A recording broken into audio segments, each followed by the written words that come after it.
अस्सलामुअलैकुम। BMR आज का मौजू है BMR बेसल मेटाबॉलिक रेट।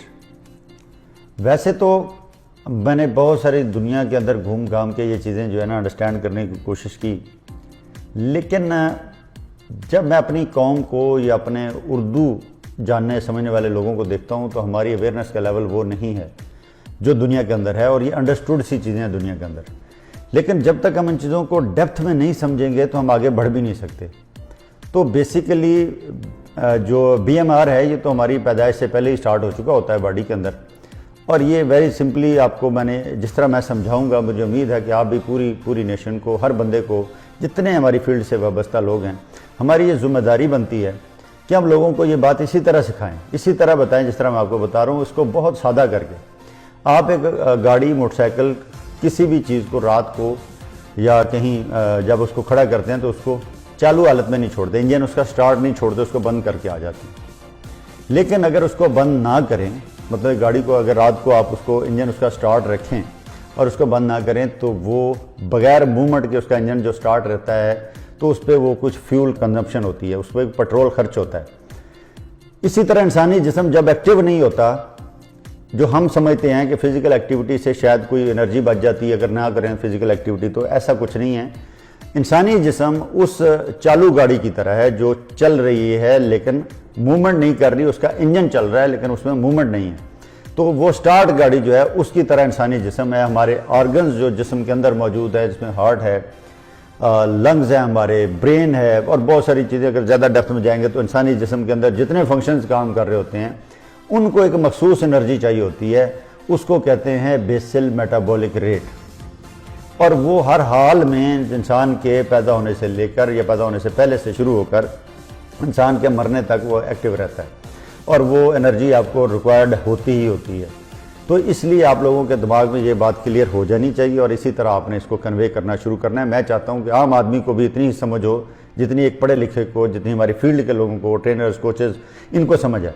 क्योंकि अगर ये BMR आपको समझ है तो आप बहुत सारी चीज़ें जो हैं और भी एडजस्ट कर सकते हैं और बड़े अच्छे तरीके से चीज़ों को आगे लेके बढ़ सकते हैं। मिसाल के तौर पे मैं अपनी ही मिसाल दूंगा। मेरा वेट, इसको जांचने का तरीका देखें। आप अगर WhatsApp यूज़ करते हैं, आप YouTube यूज़ कर रहे हैं, आपको इंटरनेट चलाना आता है, इसका मतलब ये है। तो इसलिए बहुत ज़्यादा कॉम्प्लिकेशंस की तरफ मत जाएँ। मैं सादा सा इसका इस्तेमाल आपको बताने लगा हूँ कि आपने BMR को कैसे यूज़ करना है और कैसे इसको कैलकुलेट करना है। BMR कैलकुलेटर, ये लफ्ज़ आपने लिखने हैं नेट के ऊपर। आपने ये लफ्ज़ लिखना है तो BMR कैलकुलेटर आपके सामने आ जाएगा। उसके ऊपर मेरी जो एज है वो मैं लिखूंगा, उसके नीचे मेरा जेंडर होगा वो आप लिख देंगे, उसके नीचे आपकी हाइट सेंटीमीटर्स में आ जाएगी और सबसे नीचे आपका वेट आ जाएगा। और इसके नीचे आपने खाली कैलकुलेट उसको कह देना कि वो कर दे आपको, आप कैलकुलेट कर लें। मेरी हाइट, वेट और जेंडर के हिसाब से, एज के हिसाब से मेरा बनता है 1680 कैलोरीज डेली, जो मैं अगर लेटा भी रहूं, बैठा रहूं, वर्क मूवमेंट ना करूं, सोया रहूं, वो 24 घंटे के अंदर मेरी 1680 कैलोरीज बर्न होनी ही होनी है। उसके साथ ये आपको एक चार्ट लगा दिया साथ, इसको भी आप स्टडी कर लें। ये इस तरह मेरा चार्ट बना है, इसका आपका भी बन जाएगा। आप उसमें से कौन सी कैटेगरी में फॉलो करते हैं उसके हिसाब से आपकी कैलोरीज जो है वो आपके सामने आ जाएंगी। तो ये बेहतरीन और आसान तरीका है इसका।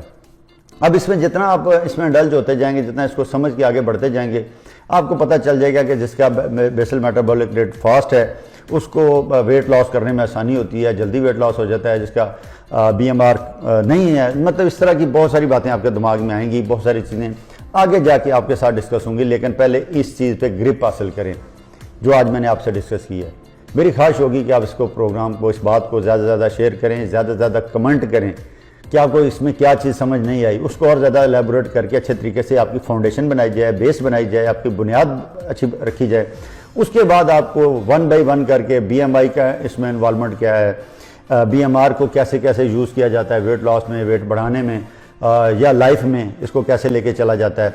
आखिर में एक टोटका दे दूं सादा सा कि 1.5 अगर आप कुछ नहीं करते तो अपनी जो आपकी कैलोरीज निकलती हैं डेली रूटीन की, उसके अंदर 1.5 अगर आप मल्टीप्लाई करेंगे तो आपका निकल आएगा ऐसे बंदे का जो सीडेंटरी लाइफ का है, जो कुछ नहीं करता दिन में और छोटी मोटी मूवमेंट है जिसकी, जो 3 से 5 दिन ट्रेनिंग करता है, 3 से 4 दिन ट्रेनिंग करता है, 3 to 4 डेज़ वाले को आप 1.7 से मल्टीप्लाई कर दें और जो डेली वर्जिश करता है उसको आप 1.9 से मल्टीप्लाई कर दें।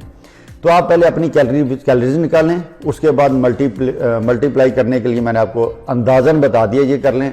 उसके अलावा जो मैंने चार्ट शेयर किया है उसको देख लें और आपका अपना चार्ट भी आपके सामने आ जाएगा। तो आप लोगों से उम्मीद करता हूं कि आप लोग इस बुनियादी एजुकेशन को फैलाने में भरपूर किरदार अदा करेंगे। अगर आप इसको शेयर नहीं करना चाहते या नहीं कर पाते तो आप प्लीज़ इसको समझ के लोगों को बताना शुरू कर दें।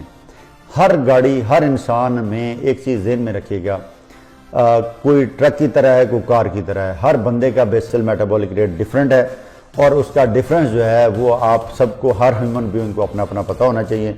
उसी से बातें आगे बढ़ेंगी, उसी से आपके कमेंट्स आएंगे, उन्हीं को हम लेके आगे चलेंगे। एक शेर के साथ बात का इख्तिताम करना चाहूँगा कि मंजिल उन्हीं को मिलती है जिनके जज्बों में जान होती है, परों से कुछ नहीं होता, हौसलों से उड़ान होती है। आप लोगों का बहुत बहुत शुक्रिया।